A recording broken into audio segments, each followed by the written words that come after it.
Hi friends, welcome to my channel. इस channel पर हम बात करेंगे हॉरर और सुपरनैचुरल स्टोरीज़ के बारे में। तो चलिए फ्रेंड्स, स्टार्ट करते हैं।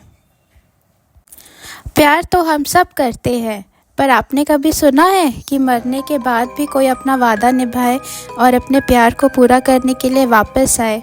तो फ्रेंड्स, यही हुआ आज की हमारी कहानी में। ये कहानी है संजय की, और ये किस्सा उनके साथ साल 1990 में हुआ था। संजय का कॉलेज सेकेंड ईयर का एग्ज़ाम हाल ही में ख़त्म हुआ था, और अब संजय ने डिसाइड किया कि वो इस छुट्टी में अपनी नानी के घर जाएंगे। तो संजय अपने घर की तरफ निकल पड़ते हैं। जब संजय अपनी नानी के घर पहुंचते हैं तो संजय को बस स्टैंड के बाद चलकर ये नानी के घर तक जाना था, क्योंकि उस टाइम पर पक्की सड़कें नहीं हुआ करती थी। जब संजय अपनी नानी के घर की तरफ निकलते हैं तो उनकी नज़र एक खाली वीरान घर की तरफ पड़ती है। पता नहीं संजय को क्या होता है कि वो इस घर की तरफ चल पड़ते हैं। संजय चलते चलते उस घर के दरवाजे तक पहुंच जाते हैं, और वो दरवाज़ा खोलने ही वाले होते हैं कि उन्हें पीछे से आवाज़ आती है, संजय संजय। तो संजय को अचानक होश आता है। तो पीछे से एक अंकल बोलते हैं कि संजय, इस खाली घर की तरफ क्या कर रहे हो? तब संजय अपने घर की तरफ निकल जाते हैं। संजय जब अपनी नानी के घर पहुंचते हैं तो उनका ध्यान पूरा उस घर की तरफ होता है कि यह घर खाली क्यों है, ये ऐसे वीरान क्यों है। उनका दिमाग वहीं पर रहता है। उनको ऐसे जिज्ञासा जाग उठती है इस घर के बारे में, इस घर का राज क्या है, कैसे है। तो अगले दिन से वो इसी के पीछे पड़ जाते हैं कि मुझे तो जानना ही है इस घर का राज क्या है। तो बहुत ढूंढने के बाद उनको पता चलता है कि ये कहानी बहुत पुरानी है। ये कहानी 1965 की है। तो इस घर में दो लोग रहा करते थे, विजय और उनकी वाइफ विद्या। विजय और विद्या की लव मैरिज थी।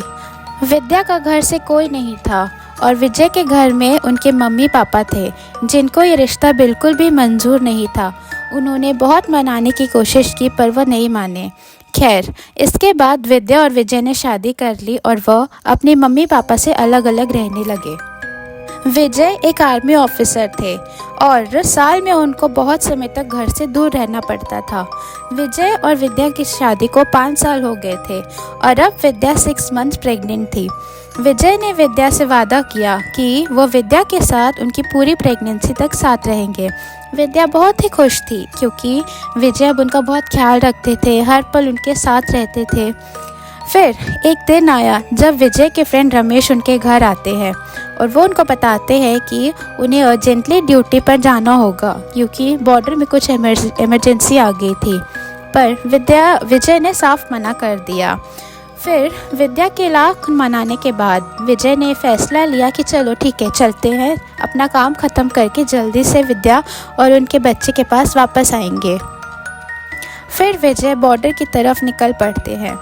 जब विजय बॉर्डर पे पहुंचते हैं तो वो हर हफ्ते अपनी विद्या को ख़त लिखा करते हैं कि आज उन्होंने ये किया, वो किया, बॉर्डर पे अपनी जीत हासिल की। उधर से विद्या भी लिखा करती है कि आज उनका दिन बहुत अच्छा गया, ऐसे गया, वैसे गया। फिर विद्या लिखती है कि उनकी डिलीवरी की डेट पास आ रही है, वो कब उनके पास वापस आएंगे।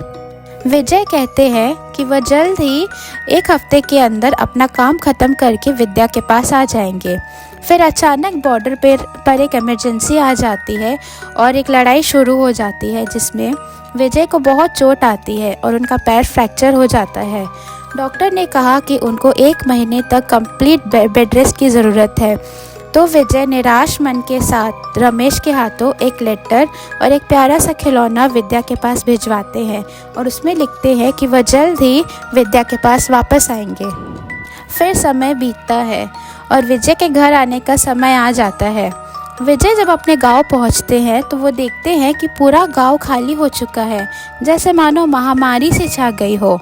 विजय जब अपने घर पहुंचते हैं तो वो देखते हैं कि विद्या खड़ी है और उनके हाथ में एक क्यूट सा बच्चा है। विजय जब ये सब देखते हैं तो सब भूल जाते हैं और बहुत खुश हो जाते हैं।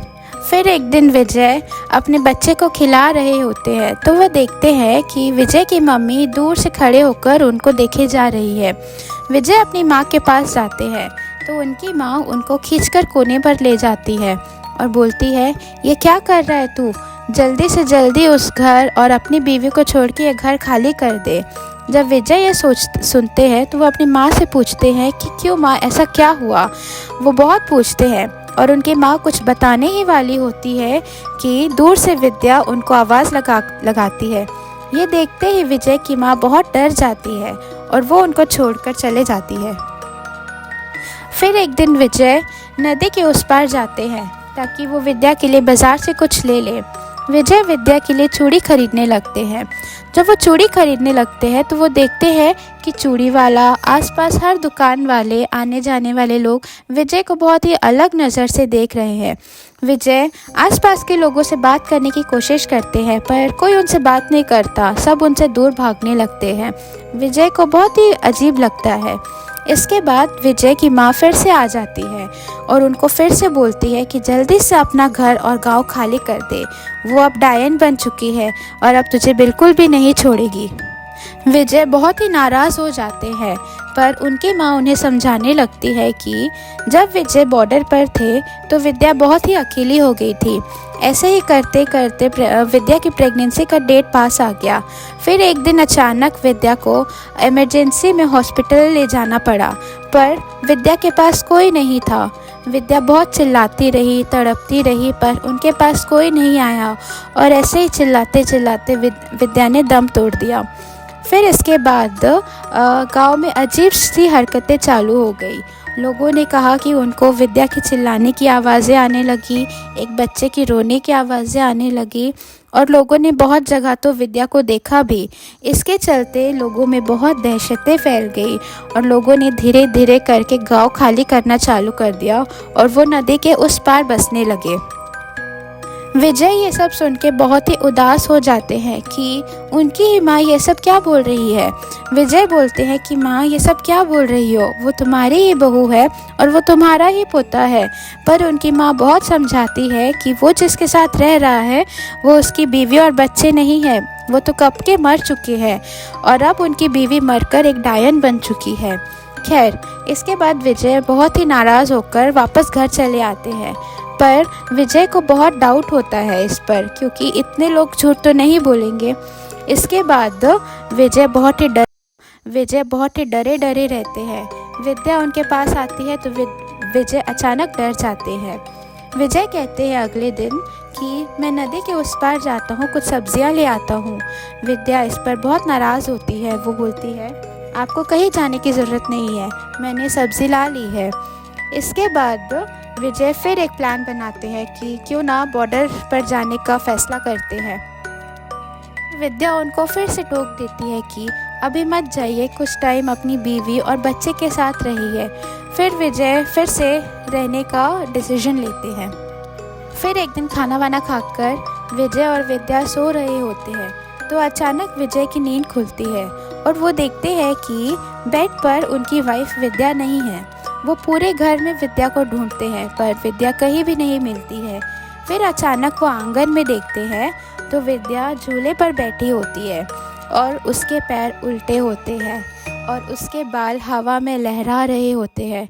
ये सब देखकर विजय बहुत ही डर जाते हैं और उनको विश्वास हो जाता है कि उनकी माँ और गांव वालों ने जो भी कहा था वो बिल्कुल ही सच था। खैर, फिर इसके बाद एक दिन विजय और विद्या सो रहे होते हैं तो उनकी मम्मी दरवाजे पर आती है और दरवाज़ा नॉक करने लगती है और बोलती है कि उनके घर पर बहुत इमरजेंसी आ गई है, उनके पापा की तबीयत ख़राब हो गई है, वो जल्दी ही आकर देख ले उनको।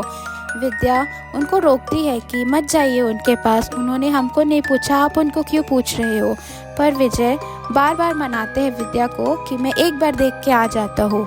फिर वो जैसे ही बाहर निकलते हैं तो उनकी माँ एक पंडित जी के साथ बाहर खड़ी थी। विजय जैसे ही बाहर निकलते हैं तो उनकी मम्मी तुरंत ही दरवाज़ा बंद कर देती है और पंडित जी जल्दी ही अपना सब प्रोसीजर चालू कर देते हैं। वो दरवाज़ा बंद कर देते हैं, उस पर ताला लगा देते हैं और बहुत सारा रुद्राक्ष, धागा ये सब बांधकर अपनी पूजा चालू कर देते हैं। विद्या को अचानक डाउट होता है और वो खिड़की के बाहर देखती है तो उनकी माँ, पंडित जी और विजय उनको बंद करके पूजा चालू कर देते हैं। इस पर विद्या बहुत नाराज़ होती है और विजय को समझाने की कोशिश करती है कि वापस आ जाइए, ये आपका ही बच्चा है और हम दोनों आपके बिना क्या करेंगे। विजय को ये सब देख के बहुत दुख होता है और वो फिर से अंदर जाने के लिए कोशिश करते हैं, पर फिर उनकी माँ उनको खींच लेती है और बोलती है, ये तेरी बीवी नहीं रही, ये अब डायन बन चुकी है। ऐसे करते करते विजय जब विद्या की बात नहीं सुनते हैं तो फाइनली विद्या अपने असली रूप में आती है और उनको बहुत चिल्लाती है, अगर वो इनको ऐसे बंद करेंगे तो वो किसी को भी नहीं छोड़ेगी, पूरा घर पूरा गांव बर्बाद कर देगी। फिर पंडित जी 1-2 घंटे की क्रिया के बाद उसको वहीं पर बंद कर देते हैं। इसके बाद विजय उनको ऐसे ही छोड़कर चले जाते हैं।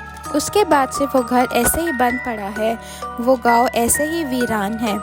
तो जब संजय को ये सब स्टोरी के बारे में पता चलता है तो वो बहुत ही दुख होते हैं और जब वो अगले दिन ना सोचते हैं कि एक बार उस घर की तरफ जाएं तो उनको उस घर से एक आवाज़ आती है, संजय ये दरवाज़ा खोलो, ये दरवाज़ा खोलो संजय।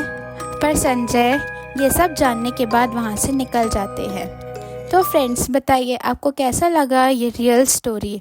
अगर आपको अच्छा लगा तो प्लीज़ मेरे चैनल को सब्सक्राइब कर दीजिए, वीडियो लाइक कर दीजिए और अपने फ्रेंड्स फैमिली को शेयर कर दीजिए। Okay, good bye friends.